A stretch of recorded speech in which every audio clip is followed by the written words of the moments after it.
Hello and welcome to The Last Word on Spurs. We are, of course, your multi-award winning Tottenham Hotspur podcast. I'm back. The brilliant Jim from Also Spurs is back. And the wonderful, superb journalist Ben Jacobs is back on the screen. If you're with us for the very, very first time, you can find us on iTunes. We're on Spotify. We're across all major audio platforms. We're, of course, on X, we're on Instagram, we're on Facebook, and we are on Blue Sky too.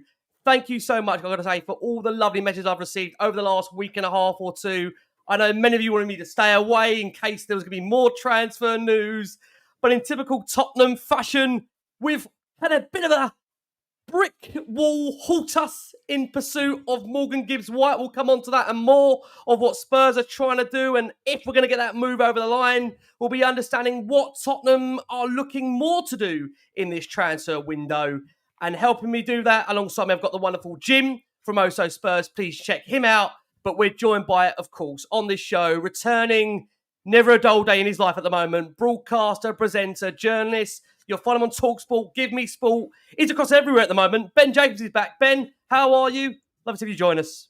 Great to be here, live from New York. This is not a fake background. This is the view from my hotel window, which definitely makes bashing phones and trying to get transfer lines a whole lot sweeter. And after this, I'm off to Cats. So we've got a hard out to make sure that I get my salt beef sandwich and my matzo ball soup. That's for sure. Ben, listen, we'll do our best to make sure you're away, you're suited, you're booted, and you're ready to feast. Look, there's been a lot happening in the world of Tottenham since I've been away the last couple of weeks. So it felt like there was a lot happening in the world of Tottenham since I've been away. And obviously, of course, at the moment, what is dominating all the headlines is the Morgan Gibbs-White saga and whether Tottenham will add a very, very talented player to what they hope, of course, is their rankings in Morgan Gibbs-White. And we're going to come on to him in a short time we are. But look, Tottenham have moved swiftly to improve Thomas Frank's squad since the opening of the summer transfer window. We know the club, of course, in this last few months have made that permanent deal for Matisse Tell. They've got that over the line, of course. They've had the new Japanese central defender, Kota Takai, join the club. He's received his work permit. He's good to go. We've seen Mohamed Kudus also become a Tottenham Hotspur player, signed, sealed, dotted, and of course delivered for Tottenham. And as I mentioned at the top of the show, all eyes are at the moment on whether Tottenham can get Morgan Gibbs-White over the line in, of course, what feels to be a big, big week potentially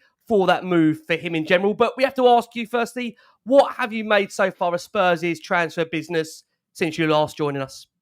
Very un-Levy-like, and this is why people are suggesting investment from above, although we should be clear, a new investor would not be spending money before they're officially in. So I think Champions League is a big factor in all of this as well. And Tottenham have shown ambition. A lot of it has come since we've entered into the new financial year as well.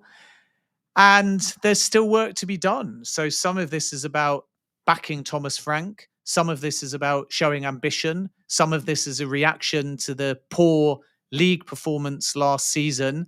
And a lot of it's just down to squad need as well.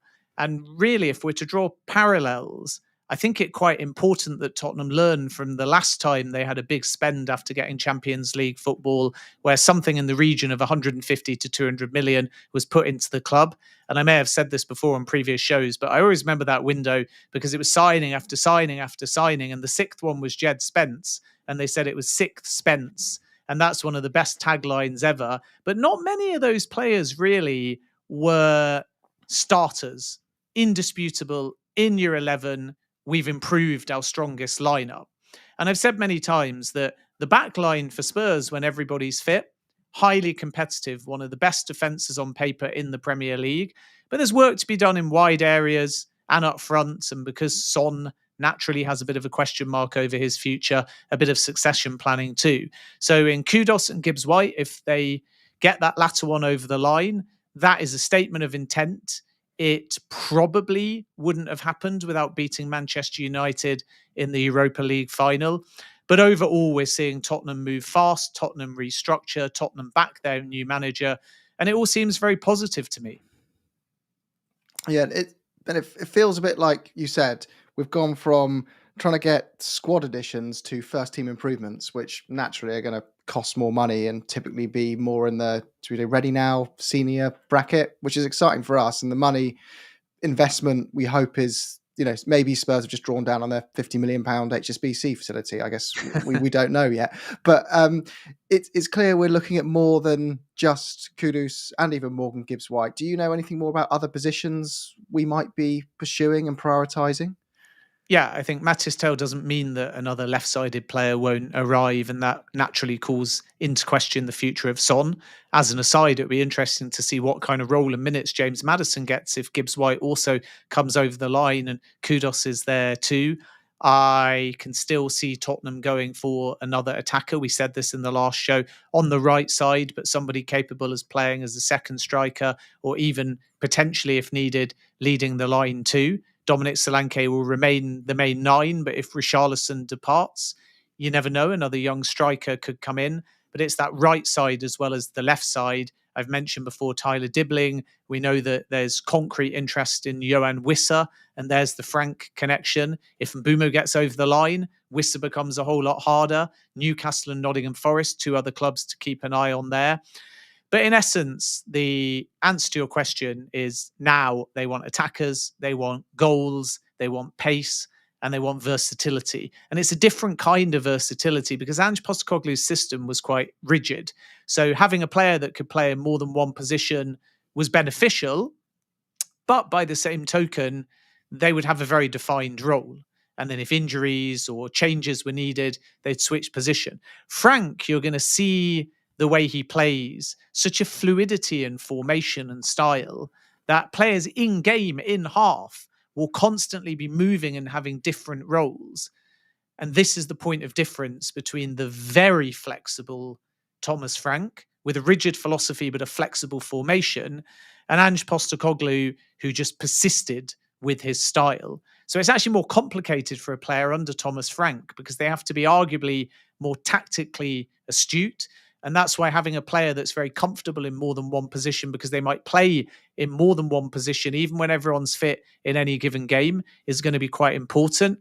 And then the other burning area away from goals and attackers is obviously the number 6 position. And I would expect Tottenham to strengthen there as well. And another centre-back could come in, even though it's looking more positive on the Christian Romero front. Ben, thank you for that. We'll come on to, of course, names shortly in terms of those areas and who may very well fill those holes for Tottenham. One player that did get over the line during my period away, which I know many were delighted to finally see Spurs get him across the line after it felt weeks of protracted negotiations. That was Mohamed Kudus, who became Tottenham's, 3rd signing of the summer officially for a fee in the region we're led to believe of 55 million. The 24-year-old Ghanaian international is believed to have penned a 6-year deal. And of course, he is the first Tottenham player since Scott Parker to make that move across from West Ham to Tottenham over a decade ago. A player that we know Thomas Frank understood was key behind the move. He's spoken since about the fact Spurs was the only club he wanted to join, and the fact that Frank desperately wanted a player of his profile brought to the club. How excited do you think Spurs fans should be about Kudus' arrival? Because it does feel that he lit up the league for West Ham in that first season, tailed off slightly in his second season. Ben, what do you make of that overall sign of Kudus? Should Spurs fans be excited about his arrival and what he can do in a Tottenham shirt?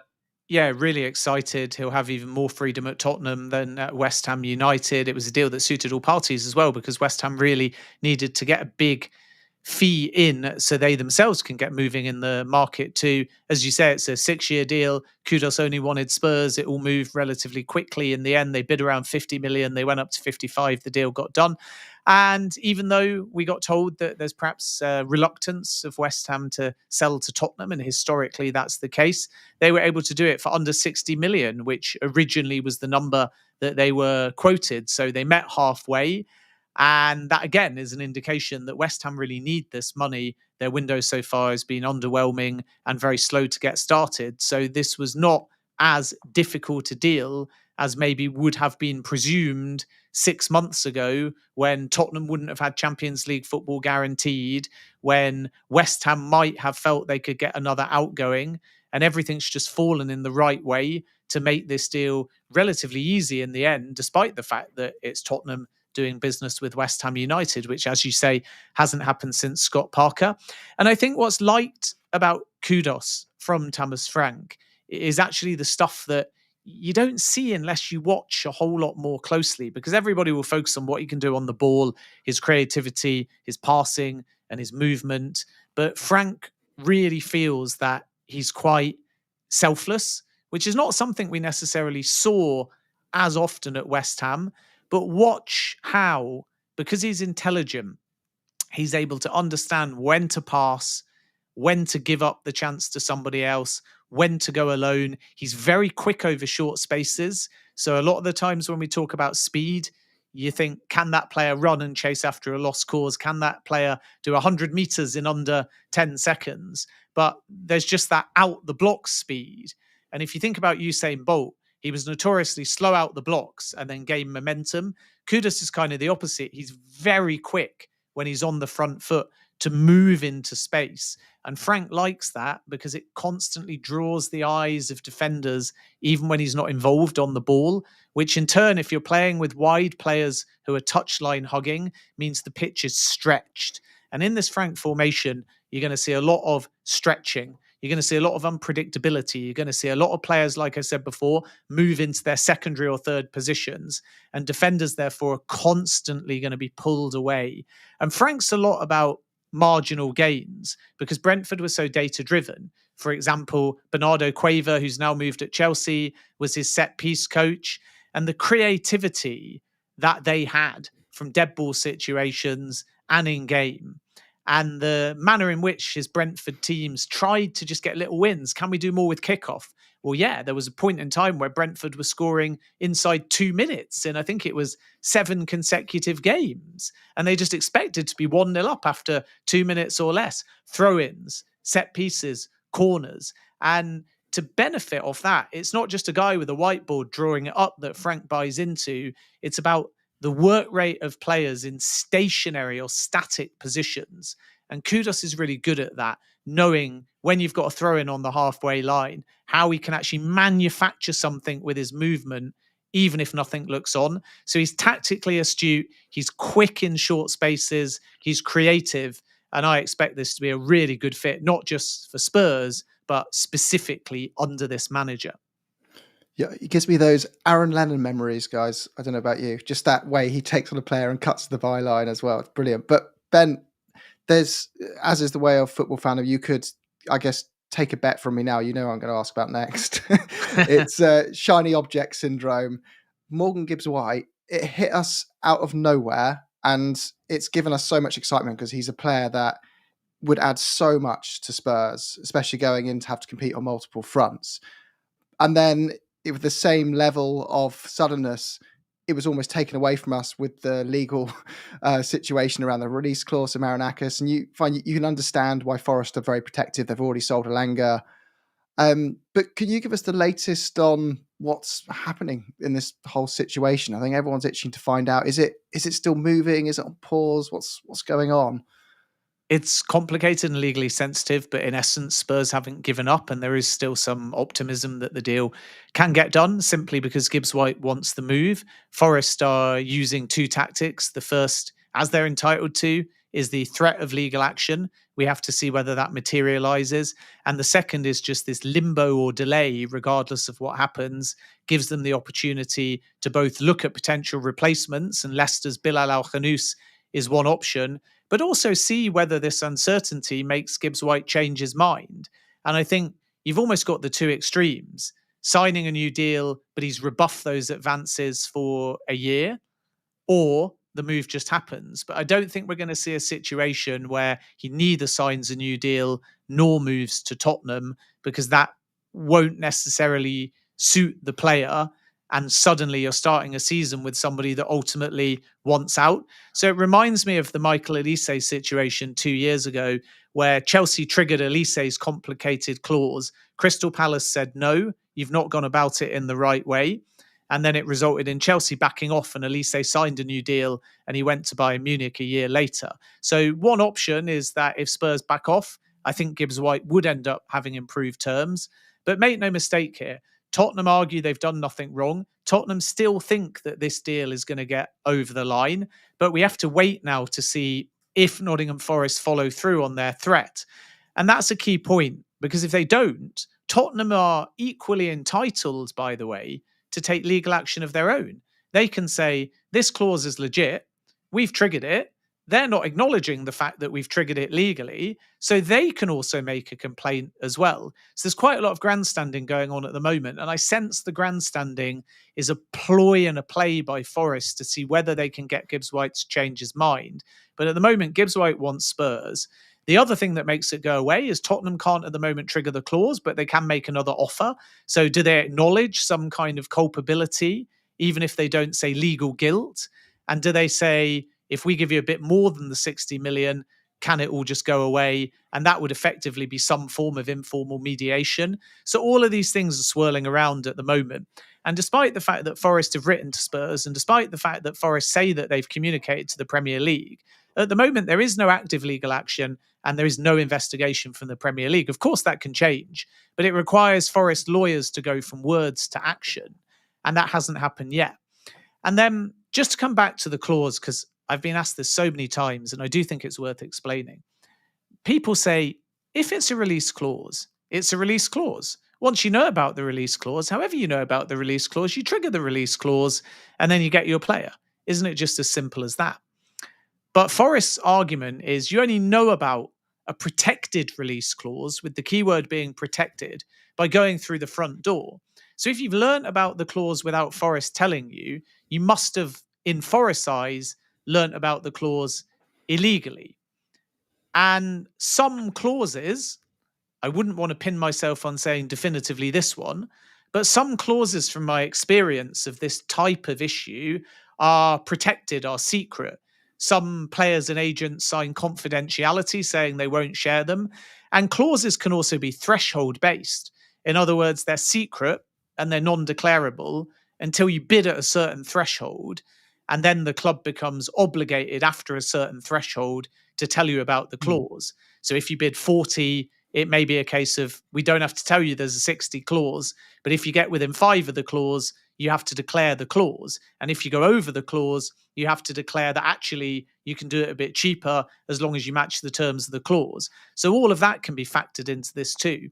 And then the other bigger picture part is Nottingham Forest may say, now it's out there, any club can learn about what was a protected clause. So what will be equally as interesting is if another team comes forwards and says, we don't care about your issue with Spurs. The clause is out there now. We've done nothing wrong. We haven't even made a single inquiry, but now we know about the clause. What if another club went and triggered the clause? Nottingham Forest could say it's been put out there in the market, and that's not how the clause is supposed to work. So they may take steps to say the clause becomes null and void because the manner in which it's reached the public domain has actually invalidated it. And again, then it comes back to, so let's just give you 61, 62. Let's see whether you're prepared to do a higher deal. So this might be about money. It might be about Forest with veiled threats and nothing materializing. But still, Tottenham are optimistic that one way or the other, and I wouldn't want to put a timescale on it at this point, Morgan Gibbs-White will still become a Tottenham player. That optimism hasn't gone away, but it is a legally thorny situation. We are hearing, Ben, on the point here that Gibbs-White reportedly wants his future resolved before Forest leave for their training camp in Portugal on Monday. And again, going back to what you said there, there's obviously indications the player is still keen to join Spurs. I think the crazy thing about all this is when you talk about, the release clause and in such detail there is that with football, aren't we in a world now, Ben, where everything becomes quite common knowledge through the factor of agents and through the factor of people around the player? I know there's a legal situation potentially ongoing, which is why I'm careful what I can say and what I can't say. But it's going to be very hard to prove a phone trail back to Daniel Levy on this particular move, right? Yeah. It feels like to be very difficult to really prove there's any wrongdoing here. Am I wrong in suggesting that?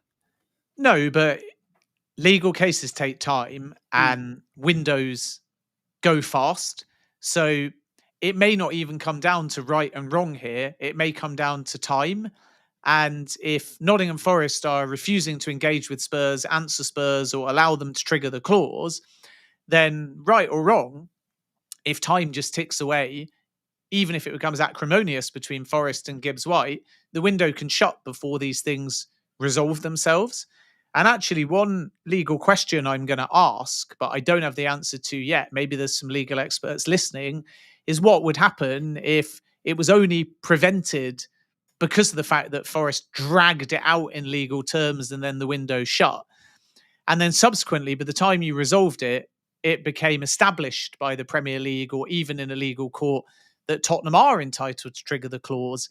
Is there any compensation because you can't get the player, or is there any dispensation to get the player after September the 3rd? I'm not aware we've had this precedent, and I don't think there would be, because when the window shuts, it shuts. It's as simple as that. But I'll leave that to the legal experts, of which I'm not one. But I think this limbo period will not last long, because Nottingham Forest will also know that whether Gibbs-White stays or goes, he will want his future settled sooner rather than later. And that's why I think that a legal threat may be a time-buying scenario to see if they can get Gibbs-White to just give up on Spurs, sign a new deal, or if they get any urgency from Tottenham to say, okay, look, let's just forget about the clause.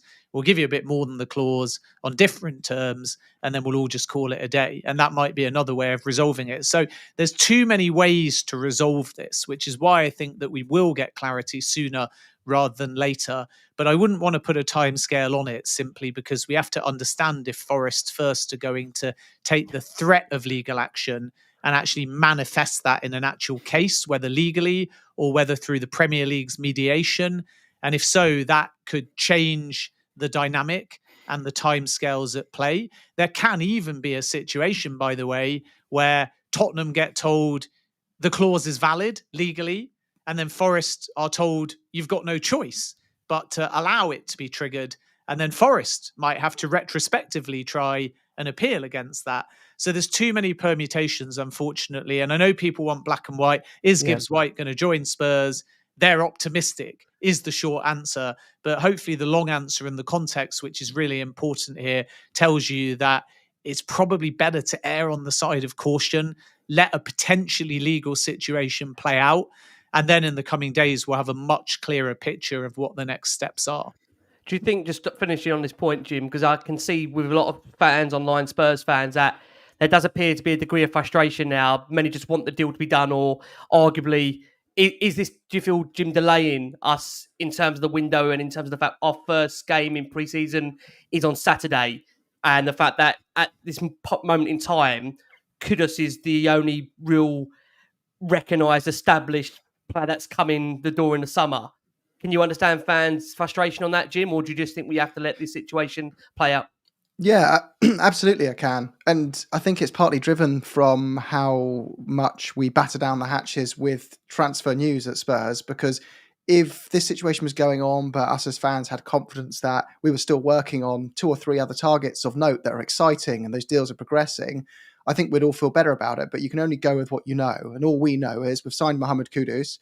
We are blocked from signing Morgan Gibbs-White. And for our knowledge, nothing else is happening. So, and we all know going into the season, we need a minimum, I said this previously on episodes, is I feel 3 senior upgrades on the first team is a minimum for us to have a chance of staying in the top 4, let alone competing for things. And that's the phase we're in. So it would be disappointing not to end this transfer window with those 3 as a minimum. So, and whilst I've only got 1, you can understand the frustration completely. But at the same time, I sympathise a little bit with the Gibbs-White situation. That what's the club supposed to do? As soon as a company goes from this is a commercial/sales discussion to this is a legal discussion, everything changes. Suddenly it's a no one speak, no one send an email. You consult before you say anything at all. If anyone leaks anything, it's, you know, it can affect your own job at a company versus, you know, haggling for a price and trying to do a deal. So yeah, I can understand the frustration, but I'm confident we'll come to the end of this window and look back and go, it was a good window because we'll get those 3 senior players. We have to hope so. Ben, a final one just on the Gibbs-White saga, if you don't mind me asking you, because I know many are suggesting this might be a case that there's going to have to be some movement. It's whether maybe Marinakis climbs down off his hill, and I mean that with all the best in terms of that analogy, and also the fact that maybe Gibbs-White as a person and as a profile of a player we're seeing that he's quite a nice, decent individual. He's not one to really push for a move, as we've seen really, in this last week or so. He's been present at every single Nottingham Forest training session so far. There's been no suggestion that he's going to leave or, I say, not attend training to push this move through. Do you think it may take a case of a force of nature in that element, or do we just have to simply, as you said already, maybe wait for the legal situation to play out before we come to either of those conclusions? Marinakis to step down from his position of his high horse, or Gibbs-White to have to show a bit of an element of pushing from his end to make this happen? Or Forest to line up a replacement, and then it may all go away as well. Gibbs-White has been a top professional, and that's a good thing. Sometimes you don't want a player to agitate and force their way out, because it can be an indication of their character, and it might get the move, but then that's the kind of character that you're bringing into your dressing room as well. Other times it worked. For example, with Moises Caicedo, who's a top footballer and a top character, and he went out of character to force the move to Chelsea, and it worked. But I don't think we're there yet. Gibbs-White has told Nottingham Forest he wants the move to Spurs. He thought that there was going to be a medical within 48 hours of the release clause being paid. So in his head, he's out of Forest, but with his feet, he's still in Forest. And that tells you the kind of character that he is. And if this move falls through, I don't expect any bad blood between Gibbs-White and Nottingham Forest, which is why I said before, there's one possibility where if he knows he's staying, a new deal is signed. And I come back to what I said before. That happened with Michael Olise. He thought he was going to Chelsea. There were allegations the clause was triggered in the wrong way. New deal, only went to Bayern a year later. So Gibbs-White will know that even if a move doesn't come off, he'll continue to be in demand. But right now, we're so early in this saga, with so many legal considerations, some of which are threats, some of which may become a reality, that I think Gibbs-White is just making sure he's fit, he's sharp, and he's focused on his football. And in probably the next 7 days, the rest will take care of itself without him having to put in a transfer request or agitate for a move. And the other thing I think with Marinakis is that he is just naturally a bit of a maverick, which can be very good for Nottingham Forest. Had he not written the complaint to UEFA, then Nottingham Forest probably would have stayed in the Europa League, and UEFA might not have even investigated the situation. Or if they did, it would have played out very differently to Forest driving it. So this is just the kind of owner he is. He's not afraid to take on a battle, and sometimes a losing one. But I get the sense this is also born out of the fact that Nottingham Forest are frustrated with themselves, because when they put in this 60 million clause at that time, I don't think they thought that Gibbs-White would get anywhere near a 60 million valuation. So my sense is the clause was seen as not value so much as a protection for a player at the time that, even though they rated, they probably didn't think would go above that number. Now you're in a situation where you could argue if there was no release clause for Morgan Gibbs-White, and in January when the clause wasn't valid, City were being told the number might be 70, 80, and the public grandstanding number was 100. So I think some of the protest here and some of the desire to keep Gibbs-White, and definitely the desire to remove the release clause as part of a new deal, is really Forest saying, if we can just find a way to get another year out of him and remove that clause, which is very club-centric and not necessarily something the player will go for. But then they realise if he goes, they'll get higher than 60. If he stays, they've got a player worth higher than 60. Whereas if he leaves now for 60, financially speaking, Forest may be kicking themselves that they set the clause at that number, albeit at a time when they obviously didn't predict that Gibbs-White would develop into such a top player. And I think some of their protest and desire to maybe invalidate the approach that was made is just down to the fact that that clause has become a sort of hot potato for Nottingham Forest, when I'm not sure the algorithm to create it in the first place was given that much thought. It feels like it's been touted up to be this kind of Spurs versus Nottingham, Marinakis versus Levy battle. But I think in reality, it's Forest fuming, like you're saying, Ben, at how they put themselves into this situation and trying to find a way of getting out of it. And us being taken aback by unintentionally, finding ourselves in a legal dispute, going, whoa, we didn't expect to be in this. We were just going after a player we need for the value we need. And it's amplified because Forest, the history they have as a club, in the last 20 years, Spurs have been, far superior, but historically Forest have a huge history. They've gone, well, we've battled our way back up into that top six, and it's a tough place to stay. It's not good when one of those clubs you're looking at next year to retain a spot from and keep at arm's length goes and takes your best player. So that just elevates the emotion even more, particularly amongst the fans. And I think you always see it a bit on the offensive, even on the social media side. Every morning, the first picture is Nottingham Forest training. Gibbs-White is here, by the way, arriving with and it's always him with a big grin on his face to kind of say he's happy and he's ours. But I think, it's been touted up to be more. I'm hoping when the dust settles in these things, both clubs will pause, and Forest in particular, and go, it's not personal. We need the money. We're going to sign someone else. And they are looking at other players like, we've seen links to Jacob Ramsey. Hopefully it's a bit of delaying tactic. They get that in, they appease their fans, and they go, right, it's frustrating. We'll make sure we never give anyone a release clause like that again. But we move on, onwards and upwards. I mean, I'm led to believe that Tottenham is still optimistic. But again, to be fair to Nottingham Forest, they will have the clause on paper.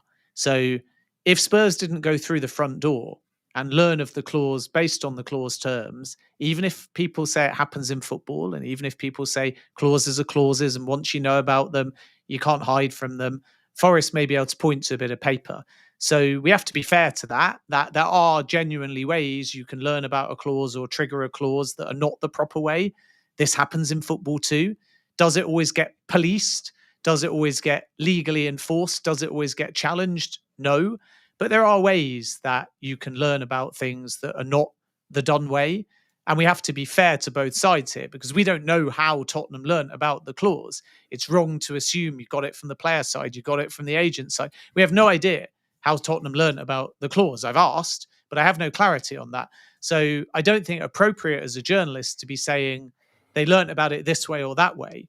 How do we know that they didn't speak to someone at Nottingham Forest? How do we know it wasn't intimated to them? How do we know there wasn't a read between the lines moment? Similarly, we're working on the premise that the only way you can legally learn about the clause is via Nottingham Forest, because that is Forest's argument from sources. But we're taking that as their perspective without actually seeing the paperwork of the clause.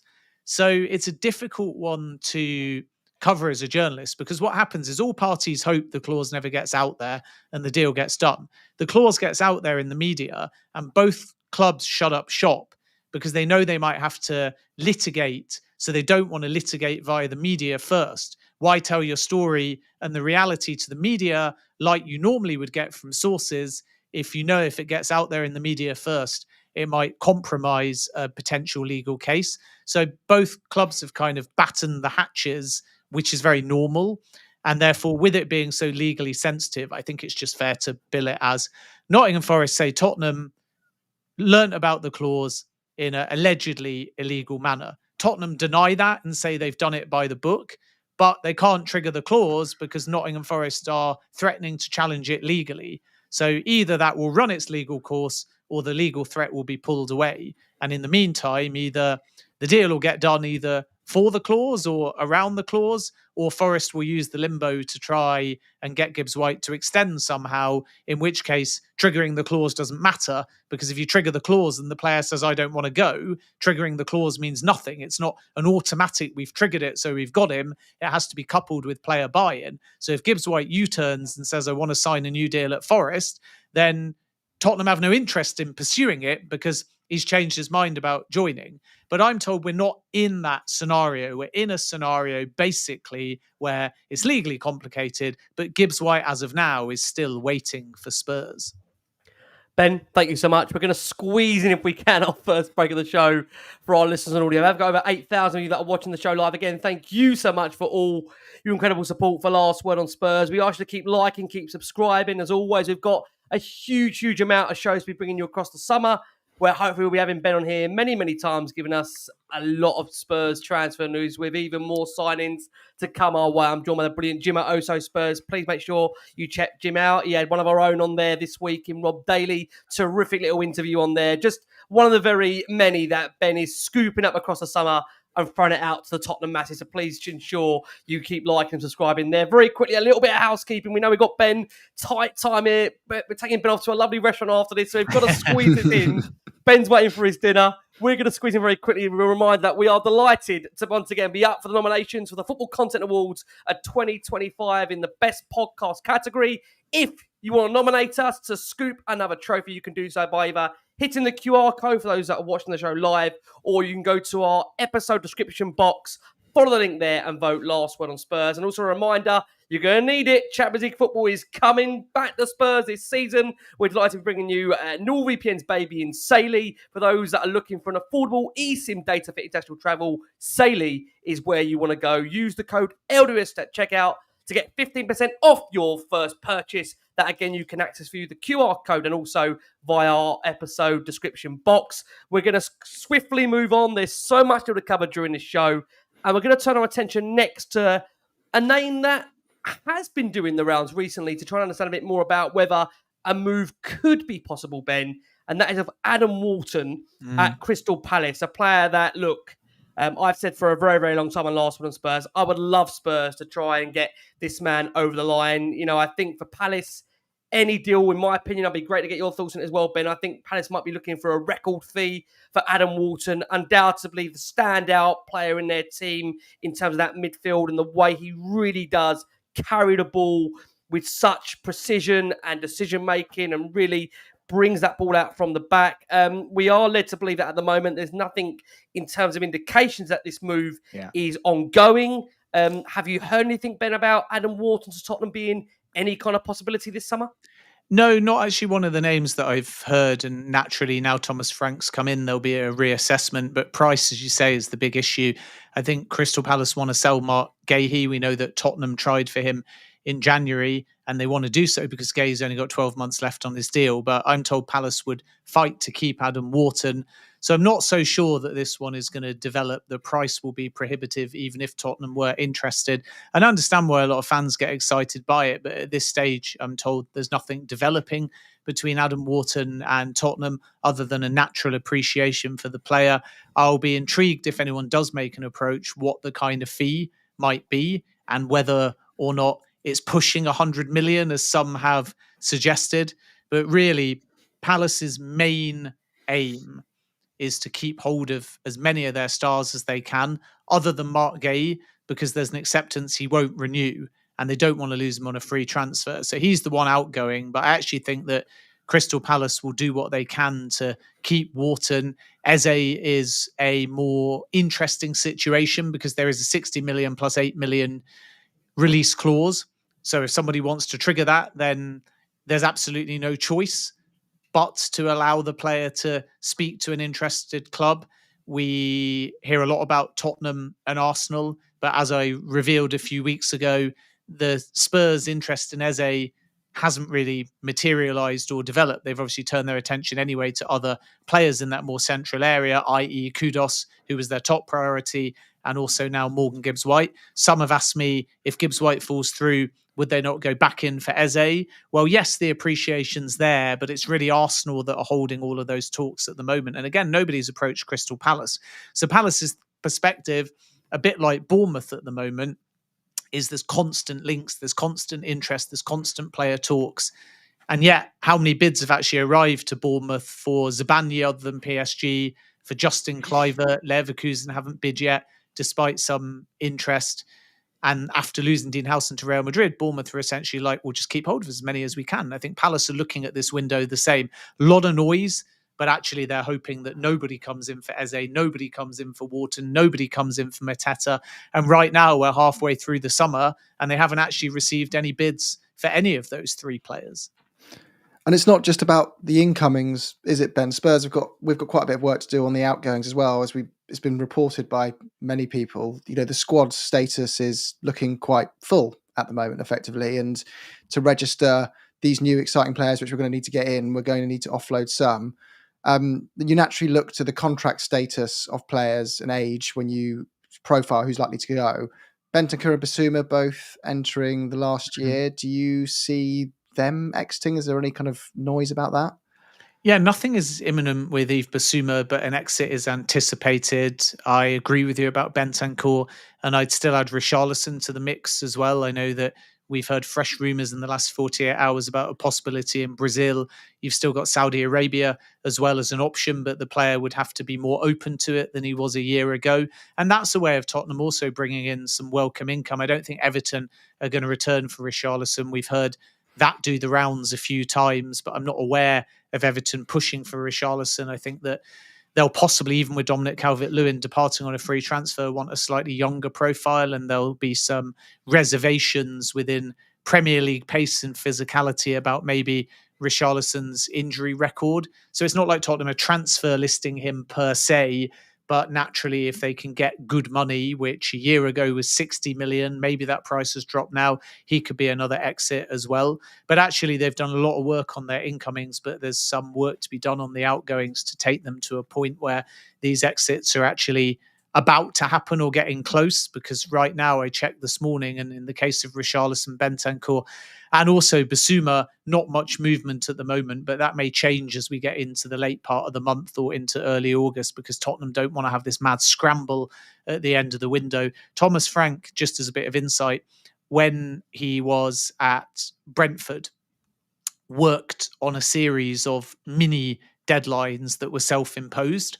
And not many clubs do this, and I don't know why, but you can kind of say, who are our targets for day one? Who are our targets for day one of pre-season? Who are our targets for the end of the first week? Who are our targets for 2 weeks before the Premier League season? And what does our squad look like on the eve of the Premier League season? And Brentford used to be quite fierce and quite structured. So Frank is used to treating almost every other week of a transfer window like a deadline day, and be heavily involved within the recruitment process and be heavily data driven. So at some point they will set mini deadlines for outgoings that are not the actual deadline of the window. It can be fluid, and sometimes it ends up being last minute, but that's not the expectation. They don't want to be in a position where window shuts and they're stuck with players that are not part of the first team plans, or where they're scrambling at the last minute whilst the season is already underway. So I do expect some movement. It will be a surprise if an offer doesn't come in for Bissouma. And as I said before, there remains Saudi and also some Brazilian interest in Richarlison. So let's see how that one develops. I think Leeds was the other link, but when I went to Leeds, much like Everton, it was largely downplayed for Richarlison because it's a big fee and quite a high wage as well. Well, if we offload these midfielders, we've got to replace them. And if Wharton's out of budget, likely this season, like you're saying, Ben, and Palace aren't going to sell him, some more affordable but senior options. Douglas Luiz and João Palhinha have been linked to us numerous times, and names don't seem to go away. Those ones real, in your knowledge? Yeah, I think João Palhinha is a player appreciated, and actually dating all the way back to the time of Paratici and Postecoglou. So that will kind of be a frank, I think, determination as to whether a more long-standing target like that develops. Douglas Luiz has also been discussed as one option. I think wage is a bit of a factor there, and there's some concerns that he wouldn't necessarily be an out-and-out starting upgrade on what they already have, even though some Tottenham fans in the chat might disagree. And then there's the role of 𝐅𝐸𝐺 Gray, which is going to be very important in all of this too, because if he's determined to be predominant defender, even more urgency to add a number 6. But my understanding was that when he was signed and Ange Postecoglou was pitching, it was very much as a midfielder. So let's see whether Thomas Frank has the same idea for him. And Thomas Frank will know a lot about 𝐅𝐸𝐺 Gray simply because he wanted him at Brentford. They had a medical for him at Brentford. And then, as I revealed at the time, Tottenham hijacked the deal and everyone said, he's off to Brentford. And I was reporting, hang on a minute, keep an eye on Tottenham. And I think everyone thought that I was mad. A bit like the Danso situation as well with Wolves and Spurs, because this looked like a done deal for another club and it wasn't. So I think his role is going to be key to how Tottenham move and how much urgency there is for a new number 6. And then, as I've reported before, there is also some appreciation for João Gomes at Wolves, which is doing the rounds on social media. But what I also said, as importantly, is he signed a new 5-year deal at Wolves in April. So the feeling at the time was this was not an extension to protect value and still an openness to go in the summer. This was very much about extending in April to keep João Neves at Wolves, João Gomez, I should say, at Wolves for at least 1 year. And that's why I think it'd be very difficult if Tottenham are to enter that race. And Keisha Sano as well, who is at the Bundesliga side Mainz, is another player that Tottenham really like. And he's an extremely combative number 6 who is capable of moving between the lines, winning aerial duels, but a bit like Moises Caicedo, is a very progressive passer who you sort of see a lot of underrated attacking qualities about. So he's not just your standard engine room and ball winner. He's also very good at, after he's won it, getting his head up and working out where there's an incisive pass to be played. And that's why he is so effective playing in a counter-attacking side. So that also may be another name to watch. But I'd be surprised if Tottenham don't close the window with a new 6. But as I say, the kind of 6, the age of 6, the profile of the 6 and the value of the 6 may be partially defined by what kind of role and position Archie Gray has given under Thomas Frank. Ben, thank you for that. I'm now taking you back up the left wing, such is the nature of Tottenham, where we're going all over the pitch on this show. Forgive me. Quite like the fact of me coming back in and understanding where I'm at. I feel like a lot's happened. It's been a whirlwind since I've come back, so forgive me. Although not much has only happened with incomers. I know Spurs fans telling me, Ricky, not much is happening. You haven't really missed much. What are you talking about? One name that has been linked to Spurs in the last 24, 48 hours, once again, I have to say this window, is that of Manchester United star Alejandro Garnacho. His versatility and prowess on the left wing could make him a potential suitable candidate to eventually succeed Heung-Min, so we'll come over to a bit later in the show. And we know he's got the capability to play across the forward line. There has been suggestions that he's one of, I think, 5 United players that has already decided he would like to move on from the Ruben Amorim regime. What can you tell us, Ben, with regards to Garnacho? Is he a Tottenham target? Is he someone worth keeping an eye on between now and the end of this transfer window? Yeah, I think the fee is the issue with Garnacho. What's true is the player wants Premier League. I'm led to believe that Aston Villa and Chelsea are more concrete suitors at this point, but Tottenham have discussed Garnacho. You discussed thousands of players, though, so there's no guarantee it's going to result in anything emerging. But Manchester United is sticking to this 60 million number. It's too high as far as a lot of suitors are concerned. But you might see a scenario where, for example, Chelsea go to Manchester United and say, we've got Nicholas Jackson or Christopher Nkunku and we want to take Garnacho. Or similarly, if Villa go to Manchester United might have the possibility to do something for Garnacho and inquire on Ollie Watkins, who's one of their targets. Tottenham have not really got a two-way business type deal that they could do here, and the price is quite high. So I'll be surprised if Tottenham seriously enter the race at this stage, but there is appreciation there. Keep an eye on, if the Garnacho situation doesn't resolve itself quickly and the price drops, then you might see a scenario where Tottenham consider it. And on the Garnacho side, he's open to any Premier League club. He wants to ideally play Champions League football, but European football would be acceptable to him. So it's not quite as rigid as Marcus Rashford, who said to Villa, without Champions League football, I'm just not going to go back. And then there was the wage with Rashford. Garnacho's on a high wage, but not a Rashford wage. And he would be prepared to play without Champions League football, which could be a good thing for Aston Villa if they choose to progress. And as I say, there's still Chelsea there. But Tottenham don't appear front runners for Garnacho, despite some internal conversations on him. And despite the fact that the Garnacho side are offering him around to every Premier League club under the sun, because they know that he prefers to stay in England. And then on that left side, when we were last on the show, I broke that Tell was going to join permanently. Yep. But I said also at the time that I think they might add another left-sided attacker or specialist. Some suggestions of Jack Grealish, but my understanding is despite a conversation on him, Tottenham have decided to not proceed there. So he is going to have to find a solution, Jack Grealish, that might be temporary. And this is where Everton could come in, or possibly even West Ham, because there's a high wage. I think Rafa Leao was a target that Paratici in particular, who we know is still involved, really likes.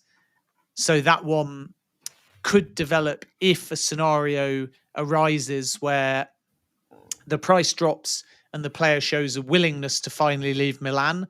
Leao's always been a bit of a red herring because, of course, people like him. But when there was seasons where Milan had Champions League football, Leao just didn't want to go anywhere. And then now you've got a rare season for Milan where they need money, where they haven't got Champions League football. So would they reluctantly sanction a Leao deal? And Tottenham have looked there, but it will all depend on the player because he's kind of in love with Milan and he's never sort of shown a huge willingness to leave.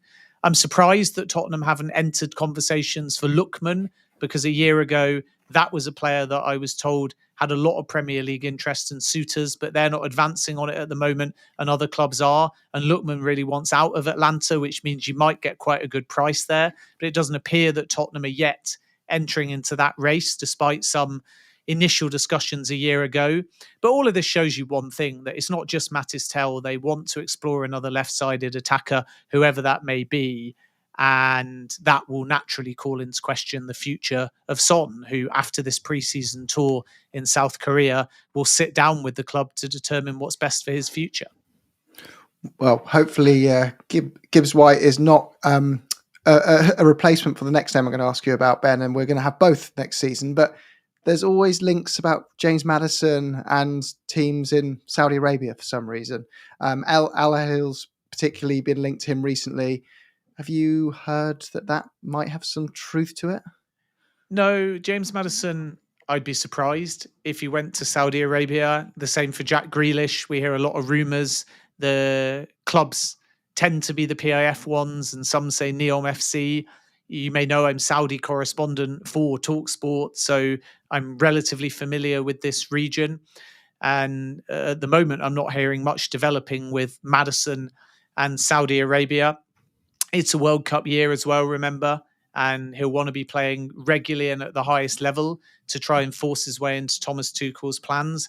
So most of the clubs that I ask about Maddison kind of deny that there's anything developing. If there was to be a Saudi club, I think you'd be looking at Al Ahly because they've lost Bobby Firmino and they're looking to strengthen specifically in Maddison's position, but I'm not aware of any approach at the moment. And as I said before, if we come on to Son, I think there is more concrete and developing Saudi interest there from several clubs.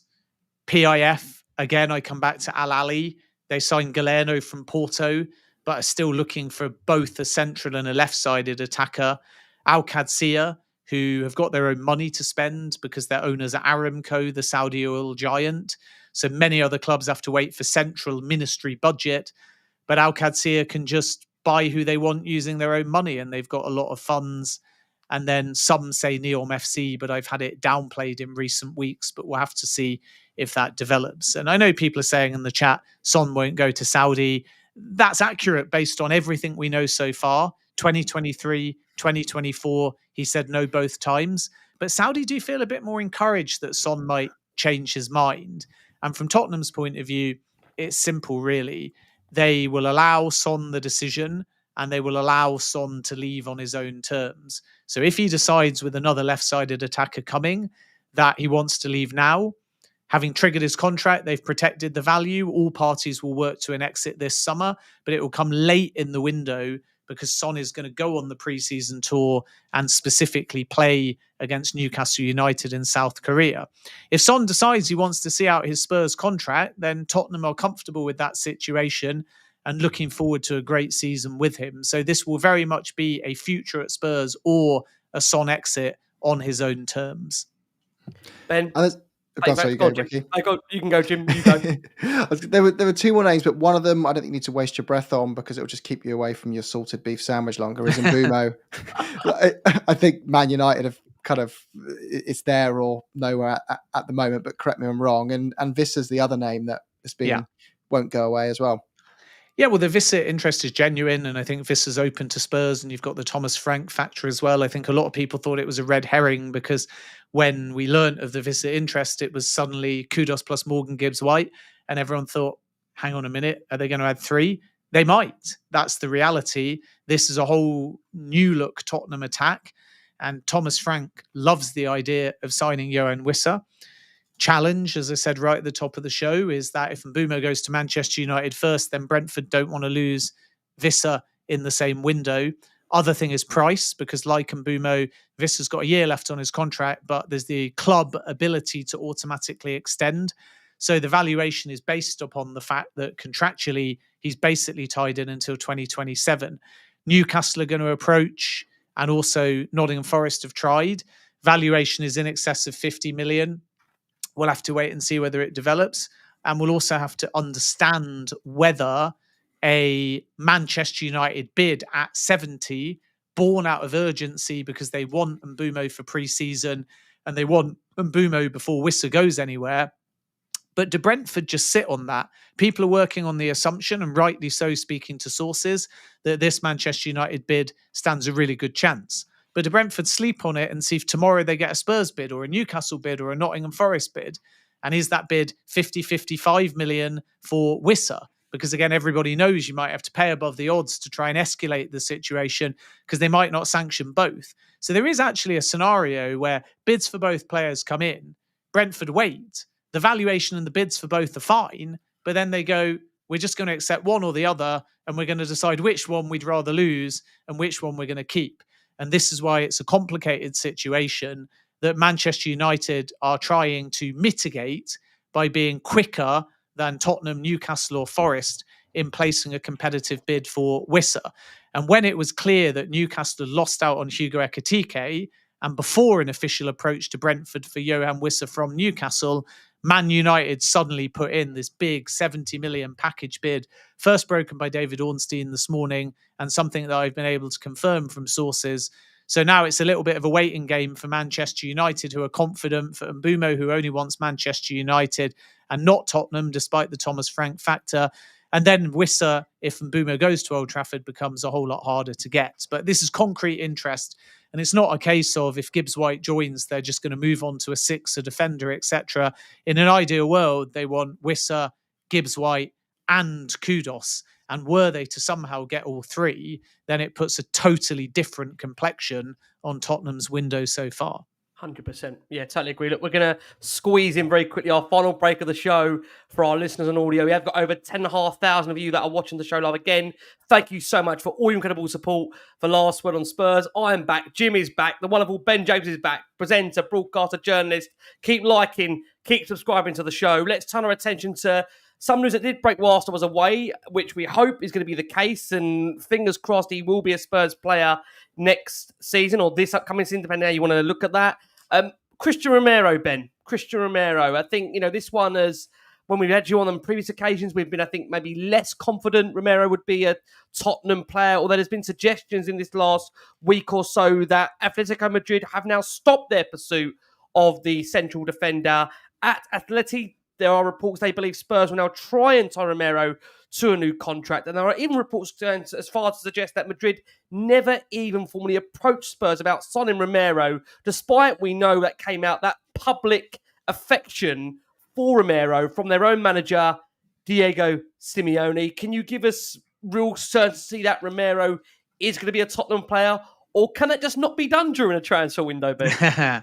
Yeah, I would never say certainty. We caveat things because the window is unpredictable.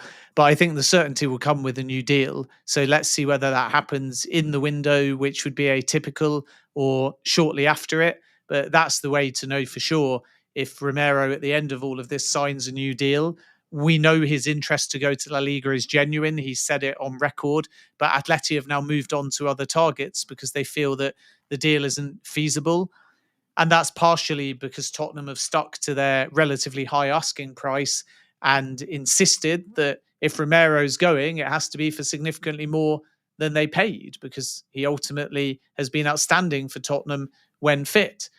The Atleti perspective was something might be possible, even though this is a very low number, for 45 or 50 million euros plus add-ons. So the deal might be 60, 65 even, but the actual fixed fee they were prepared to pay was only around 50, maybe maximum 55 million euros, way too low to engage with Spurs. So I don't think this is necessarily a change of position from Spurs. if somebody put down, let's just call it 80 million euros for Romero, they might have considered it, and they might have respected the player's desire to move to La Liga. But the Atleti talks, I'm not aware of a formal bid, but the discussions, and there were definitely some verbal approaches, were just way below Tottenham's valuation, and that's why it didn't move on. And Atleti don't have the budget to do a deal like Christian Romero anywhere close to 80. So I said at the time when I broke the Atleti interest, which was a story that I revealed along with a colleague, Eduardo Burgos at AS, and we both made it clear this is genuine interest, and it did develop. But there was just too big a gulf in valuation, and Tottenham's preference now is to keep Romero. So there is a fair chance that he signs a new deal. And we can't say definitively no one else will come in for Romero this window, but what we can say is Atletico Madrid have moved on. And then with Real Madrid, they didn't move this summer, so they have appreciation for the player, but nothing ever developed there. And I'm not expecting it to. I think if Real make a ploy for another defender, you're probably looking at opportunism to take advantage of the Ibrahima Konate situation, who's only got a year left on his Liverpool contract, or potentially there's more of a wait approach and then see if they can somehow get William Saliba in future windows, even though Arsenal are working very hard to tie him down to a new deal and have confidence that he will extend. Just quickly, Ben, two names are going to fit in because we haven't had a huge amount about them in these last few weeks. Manor Solomon, Brian Hill. Any updates on their potential futures, or do you think we may be having to wait until Thomas Frank has seen both of these in training a bit more longer, maybe over these preseason games to come to a verdict? With Manor Solomon, he obviously had some problems getting back to preseason training, but all is well now. And as I revealed in my reporting, situations changed there a little bit. Leeds really want Manor Solomon. If they get any opportunity to sign Manor Solomon, they'll do that deal. But actually, Manor Solomon's just put the brakes on and said, hang on a minute, maybe I can play my way into Thomas Frank's plans during pre-season. So we might have to wait a little bit as he gets fully fit and sees if he gets opportunities in the first team, even though 6 months ago it looked more apparent that he would depart than stay. So that's the big development there, really. And, you know, even though it was under a different manager, if you look at the Jed Spence situation, he looked a complete write-off. And there was the option to buy for Genoa. Nothing came of it. Genoa didn't want to pay the option. They tried for about half of that. And everything was about Jed Spence. You've got to get him off the books. And he came back. And personally, I don't know whether you guys agree, I think he was absolutely outstanding in the second half of the season, even in a difficult season for Tottenham. Absolutely. I think he's stepped up his game, and this is why things can change. So if you're Manor Solomon, you're at least looking at that pathway and saying, maybe I can play my way into this side. And then with Brian Gill, he picked up that injury, didn't he, in March. So a lot of the pre-window stuff has been about rehabilitation. Celta Vigo still hold an interest there. There's been some approaches from Turkey, particularly, I'm told, from Besiktas, but at the moment, no bids. I don't know what the Tottenham valuation is, but I think it will be under £10 million, maybe even under 10 million euros. And that is feasible for a club like Celta Vigo. Besiktas, I was told, we're looking at a loan with an option or an obligation. We'll have to wait and see if anything develops there. But he's one I do expect to get out the door between now and the end of the window. And another one that Tottenham don't want to drag on because he is surplus to requirements. Well, look, we can fund players in other ways, not just sales. One of them being the ever-present discussion of whether Spurs should take on a stadium sponsor, Ben. And there was 4 Man United executives set up their own company, Altius 8, which was all driven around supporting firms with their commercial activities, increasing commercial revenues. We've hired that firm as a club, it sounds like, to go and find these new opportunities in the market. There's also been talk that this will have a knock-on impact, that perhaps Daniel Levy's role as chairman becomes another step away from the football in terms of day-to-day responsibility. What are you making about these moves by Spurs? So there's a few things going on at Tottenham at the moment. Number one is they are exploring strategic investment. A lot of people are second guessing and saying the money being spent is down to that. But obviously, until you get in at a club, you don't put income down unless it's to do with debt restructuring, as we saw the Friedkin Group do with Everton. And therefore, any strategic investor that's actually going to buy a stake, I think, will not be down to this surge. It's likely more just backing Thomas Frank and Champions League money. The second part is more commercial opportunities and sponsorship that can generate income.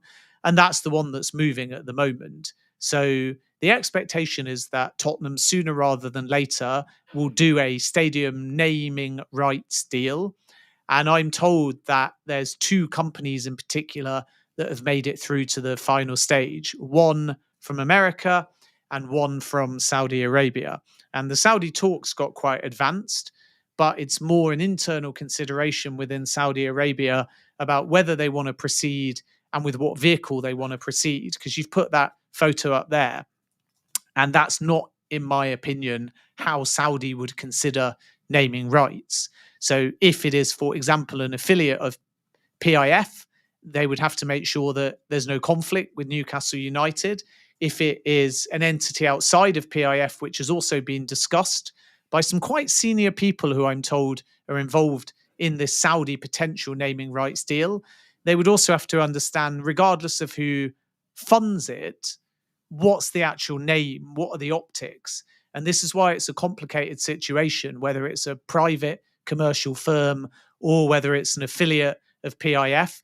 The end game, the end visual, I would be surprised if it's necessarily directly linked to the person funding it, because there'll be an appreciation that if you have a government entity, they'll likely want to put something tourism wise, such as Visit Saudi, on the top of the stadium. If you have Aramco, do they want Aramco or do they fund it and call it something else? If it's NEOM, then is there flexibility over the name? Are you looking to draw people using NEOM because it's a new built super city? Or have you actually got a different way of presenting it in mind? And that's what makes the Saudi side so complicated. And I know that's quite a sort of long and vague answer, but in essence, it's been less about what Spurs want with the Saudi talks because they're prepared to meet the valuation. And it's been more about optics as to what vehicle would do it if it's Saudi Arabia and what it would actually look like in the stadium and the reaction of the fan base and whether Tottenham are comfortable with it as well. Because everyone's so used to calling it the Tottenham Hotspur Stadium that if it became the Visit Saudi Stadium, there might be a lot of pushback. If it became the Aramco Stadium or the NEOM Stadium, I'm not sure that people would be that bothered. So these are sort of considerations, and Saudi won't commit until they're comfortable that the optics of what they want to do, which has a much bigger purpose than just football, are beneficial, and then they may proceed with the deal. And Tottenham would obviously have to green light it. In America, the kind of firms that have held talks are much simpler because the same vehicle and the same branding allow them to be a bit quicker with how they might do those talks or that kind of deal. So that's the one I think that's going to get done perhaps even before we learn of a new strategic investor into Spurs, because those talks with both those companies in America and in Saudi Arabia to the tune of about 150 million are pretty advanced. So watch this space there. And then regarding the potentially small stake by a new investor bought in Spurs, I think that one needs to run its course a little bit further. The talks are ongoing, but unlike Man United or Chelsea, there's been no sort of formal tender process. And therefore, this is about Daniel Levy doing the deals on Daniel Levy's terms, being in control of all the negotiations. And this idea that because Donna Cullen is gone, it's an indication that there's significant new investment, significant board change, and the repercussion of that is the end of Daniel Levy, I think at this stage is a bit premature.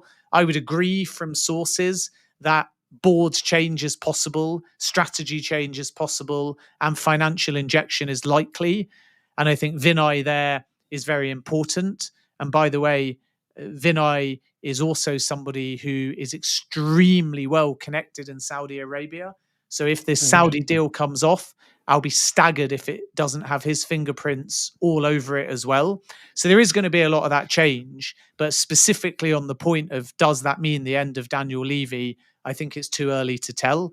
And I'm still told that Levy wants that involvement, that he wants to be part of this new project, and he wants to remain a very focal point at the football club. So let's kind of see what happens there. But a lot of people are concluding Donna goes, new investment comes in, new sponsorship comes in, board upheaval, management change, new investor. Now's the right time for Daniel to go. It's a neat narrative, but I do think at this stage it's a little bit premature.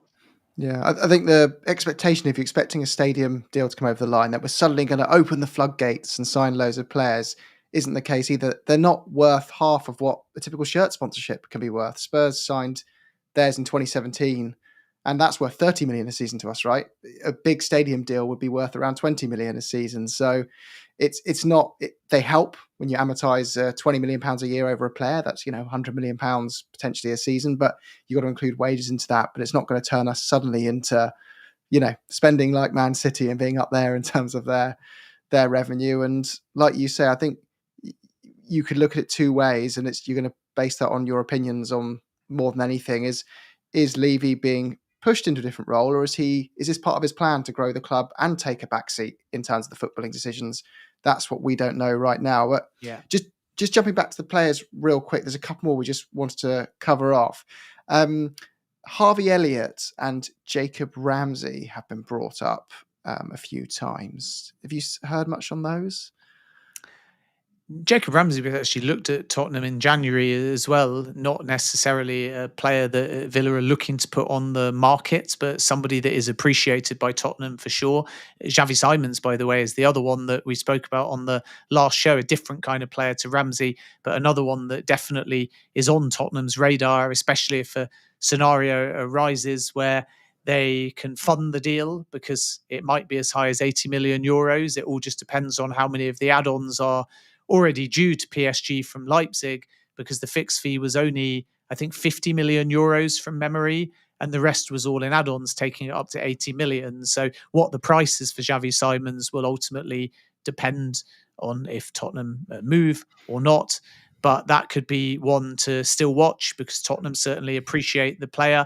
Not hearing that much actually on Harvey Elliott at the moment. And I think one of the reasons for that is because Liverpool are prepared to sell, but they're not desperate to. And if they are to sell, therefore, this is not a 25, 35 million deal. This is a 40 to 50 million pound deal. And I don't think that Tottenham are looking on those kind of terms.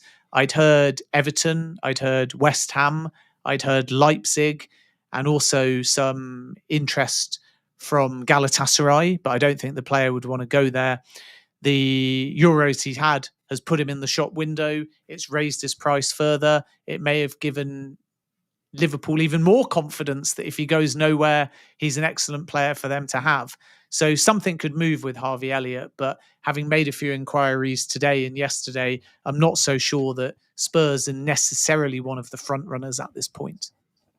Before we bring you to that final question, Ben, that people will always love to know on Arsenal Spurs, that you always answer for us so coherently and so decisively. I'm going to take us back to some defenders that we've been linked to over the last week or so to get your take on some of these. We've had the Fulham left back, Anthony Robertson, that is appeared again reportedly on Spurs' radar. There's been the nature of Coney de Winter, another player that apparently Spurs have got a strong interest in. And there was reports last week shut down very, very quickly. They were that Tottenham are not looking to make a move for the Burnley central defender, Maxime Esteve, who has had big, big words of praise for Mickey van der Ven and Jan Vertonghen in the past, a player that feels for the profile Tottenham are looking for in terms of defenders, he would fit that kind of profile. So your take on those three as to whether any of them could be potential Spurs players towards the end of the window?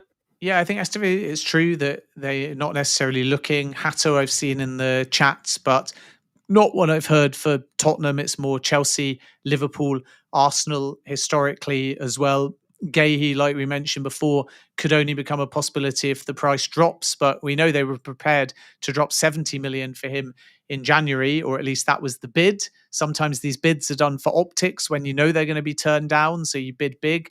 But if they could get Ghea for half that price, you never know. Tottenham could revisit the deal. It is true that Tottenham have discussed Scalvini. I've seen that constantly put in the chat. Top defender, but it's Newcastle that really are allocating him as one of their top targets at the moment. So if they want to move on that deal, they'll have to do so very, very quickly.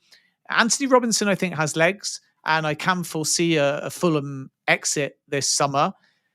In addition to Tottenham, who have inquired on the player side, you've also got a big push and a surprise push from Saudi Arabia as well.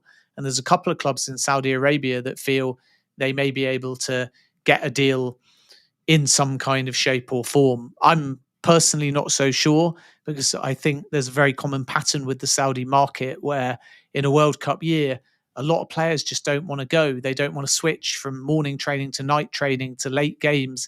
It's not so much they're rejecting Saudi, they're just saying it's the wrong time a year before the World Cup. And I think if he was to leave Fulham, he'd want to stay in the Premier League. I'm also a little bit surprised that not just in this window so far, but in January and last summer, we didn't see more of a push for Robinson, because he's been absolutely outstanding for Fulham. And yet offers so far have been few and far between. So the Tottenham interest there is concrete, but I'm not aware of any bid yet to Fulham. Plenty of time, though, left in the window. One final thing before Jim comes in. Jim, breathe there. We're going to let Jim unleash that breath in a second. I promise you we are. One day, very quickly, Ben, we know there's a salt beef sandwich waiting for you. We know there is. Arden Jashiri. Is he really a player Spurs have got an interest in? Have you heard that name being linked to Tottenham? Arden Jashiri is what I'm being asked to ask you. Any indication on that from Keith Edwards? Keith has asked us to ask you that. Yeah, to be honest, I haven't made any inquiries on this whatsoever, so no information to add, unfortunately. I think there's so much at the moment that's outreach for Spurs, and it's so normal to make thousands of inquiries for different players, but it's not one that I've investigated, not a player I really know particularly well either, so I'll have to go away and see if I can bring you anything on that, but at this stage, nothing that I can really add on that particular topic. Just for listeners on audio, but Jim has now unleashed that breath. I haven't killed him, just so you're clear. We're going to bring back in and allow him to finish the show for us. And as Carlos said, it has been a really, really easy show. But I have to say, the biggest compliment I can pay you is for someone that's been away for 2 weeks with 2 kids on a beach for, like I say, 10 days who've been beautiful and it's been amazing spending that time with. You are the perfect guest, Ben, to have on this show, because you just do the talking. Me and Jim sit back and nod and listen, and you're just superb. So we absolutely love you for that. Jim, I'll hand over to you and allow you to close this show and what's been, again, a really good, decisive update on all things Tottenham. Go on, Ben. You have to see us off. Give us an exciting number. How many more players are Spurs going to sign before the window is wrapped up? I mean, I think I said 6 at the beginning of the window, and then 1 or 2 had come in and it went to 5 or 4. But we hadn't factored in when we did the first show the Frank factor, even though I think at the time we knew he was probably coming. So I'm going to say that Tottenham will sign, with dramatic pauses, between now and the end of the window, 4 new players. Just to be clear, and that's not including the ones we've already done. That's not including Kudus. Yeah, I think there'll be Morgan Gibbs-White. I think there'll be another attacker coming in. I think there'll be a number 6, and I think there'll be a centre-back. Okay. Or a centre-back, left-back. We can't thank you enough. It's always a pleasure having you on here. We try and grab you as much as we can because we know how busy you are. For those that want to know more, to find you, like I say, not just Tottenham you're covering pretty much all the Premier League clubs and more out in, obviously, of course, Saudi Arabia as well, with the work you do over there. Ben, where can the football community find the work that you do for over, the 10, 12,000 that are watching this show live? Thank you again for your support. Ben, where can they find you? Yeah, they can find me via TalkSport for my broadcasting, Gimme Sport for my writing, where I'm a senior football correspondent. You can follow me on X if you so wish via @JacobsBen. Somebody took Ben Jacobs, still not got it back. He's got about 1 follower. It's taken me 10 years and I'm still not able to get my name the right way around.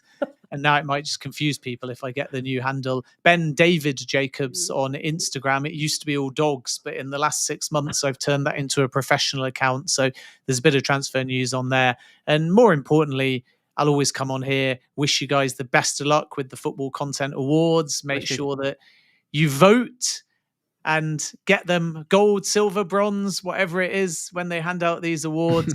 But yeah, thanks for having me as ever, guys. Keep up the good work. And there's the QR code. Forget about following me. Scan that QR code if you've enjoyed the show. Scan that QR code even if you haven't enjoyed the show, and try and find a way of these guys winning an award because they deserve it. Ben, you're a superstar. It's always a pleasure. We're going to let you go now and have that unbelievable salt beef sandwich that I know is waiting for you as you step off this show. From us all here, from the wonderful Jim from Oso Spurs, please go and check Jim out. Some wonderful content on Oso Spurs over there. The wonderful Rob Daly was on there this week, and there's more to come. Keep liking, keep subscribing. The wonderful Ben Jacobs, presenter, broadcaster, journalist. Give me sport, talk sport, and more. You know where to find him. And as always, keep liking and subscribing to Last Word on Spurs. Pre-season's coming along. Transfer news is coming along. We'll be back with you as always. From us all, keep safe, keep well. And as always, come on, you